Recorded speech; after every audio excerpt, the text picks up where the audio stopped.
My thing is, I've taken one responsibility that I will be very honest with all my actors, make sure they give their best performance and I take their best performance. The audience will grow up only after they start dealing with uncomfortable subject choices. No, that's unfair We have to make them contextualize. uncomfortable often Yeah.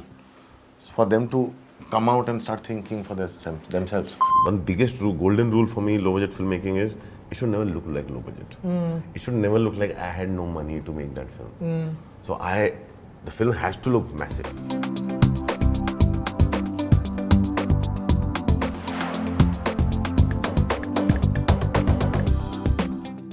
When I made Raman Raghav, we had a very good OTT deal, that exclusive OTT where the film would have gone into 3 times the profit and no expenditure on CN, and we would have all pocketed a lot of money.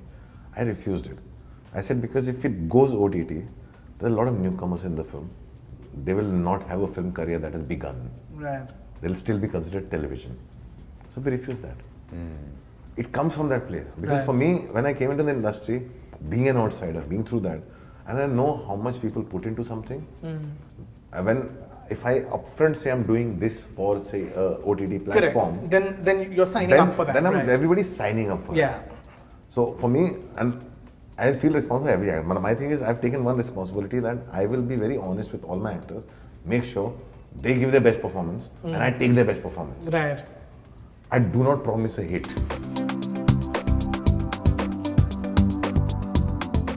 See, the great thing about Netflix is, after years we found a platform where we could go out and express ourselves. And when you totally express yourself, you'll always be judged by some. Right? When people see things out of context, the problem is not in what you're trying to do, the problem is also their own morality, their own way of inability to deal with things.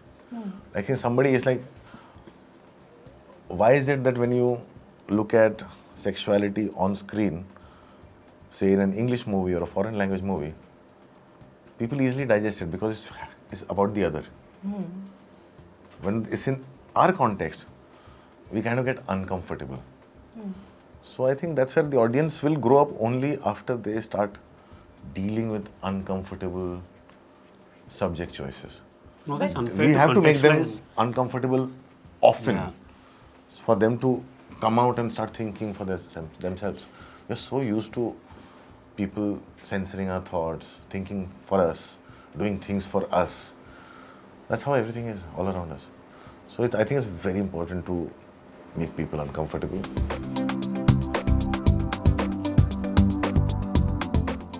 One biggest rule, golden rule for me, low budget filmmaking is it should never look like low budget.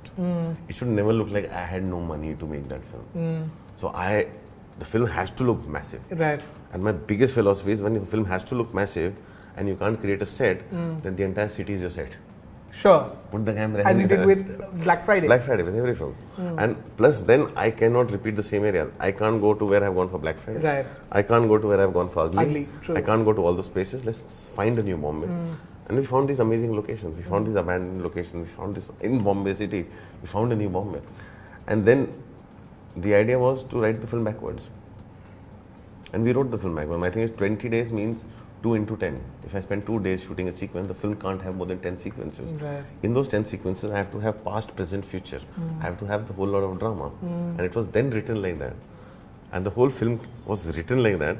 And I had a lot of references of Raman Raghav's life that I borrowed from. My burden is of a failure. And I deal with failure very well. I come out of it and I'll do something else again. Right. I don't have a problem going from one end of the spectrum to another. Now, biggest budget film to the lowest budget film. I can shift because I literally am not coming and nobody is expecting much. And the fan expectation, I've dealt with it long time back. Right. That when they like my film, I will go and give something else. That they again question me. I started dealing with it like that.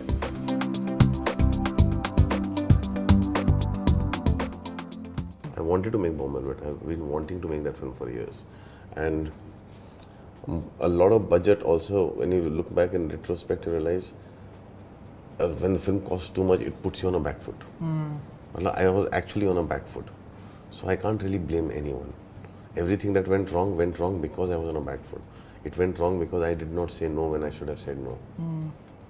Eventually, I agreed to things, right? So it's not really anybody's fault. It's really only my fault. And I have always believed a failure is only the director's fault. And When did success that is maturity everyone. come? How much It after has the always release? been there, but it happened to me pretty soon. It happened to me within a week's time. I started seeing things, and I never disowned my film because I really am proud of the film. But yes, there's so much more that one could have done and one could have stuck to. Today, when I see a Sairat and you see the film kind of breaks every rule, and there's an interval after 2 hours, Right. and second half is 44 minutes, and there's a director who says, "Get lost. This is how it is." And what happens when the budget is too much? You just somehow come across as too arrogant and too self-absorbed if you tell people to get lost. Right. You don't come across like that when you're saying the same things for a 3 crore film. So that kind of puts you on a back foot, and it's precisely your own fault. And I realized that if I have been trained all my life to work at very low cost, why don't I just stick to that if I have to tell my stories?